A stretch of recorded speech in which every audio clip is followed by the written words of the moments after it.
அனைவருக்கும் ஞாயிற்றுக்கிழமை காலை வணக்கம். இன்றைக்கி காலையில் எழுந்திருக்கும் போதே கிளைமேட் செம்மையாக இருந்தது. காற்று பயங்கரமாக சிலுசிலுன்னு அடிச்சிட்டு இருந்தது. இன்றைக்கி கிருத்திகன்றனால நேற்று அடுப்பில் கழுவி க்ளீன் பண்ணி வச்சிட்டேன்.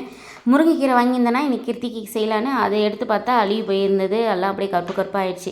ஹஸ்பண்ட் பார்த்துட்டு வேணா தூக்கி போட்டுரு அப்படின்ட்டாங்க. 2 நாள் கீரை நினைக்கிறேன், 40 ரூபா வீணாக போயிடுச்சு. கீரை கறக்கா ஏமாற்றிட்டாங்க. சரி தூக்கி போட்டு சமையல் வேலையை பார்க்க ஆரம்பிச்சிட்டேன்.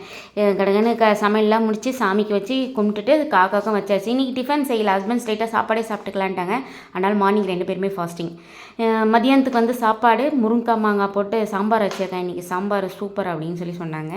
அதுக்கப்புறமா வந்து மாம்பழம் கட் பண்ணி வச்சுருக்கேன். அதுக்கப்புறமா வந்து பலாக்கொட்டை ஹஸ்பண்ட் வாங்கியிருந்தாங்களா, பலாக்கொட்டை உருளைக்கிழங்கு போட்டு அப்படியே தொக்கு மாதிரி பண்ணிவிட்டு, அதுக்கப்புறமா வந்து மேல் வீட்டாக்கா வடை கொடுத்தாங்களா நேற்று, அதை அப்படியே சூடு பண்ணி அப்புறம் பக்கத்து வீட்டில் வந்து சுண்டலும் வேர்க்கல்லையும் போட்டு வேக வச்சு தாளித்து வெங்காயம்லாம் போட்டு கொடுத்துருந்தாங்க. செமையாக இருந்தது.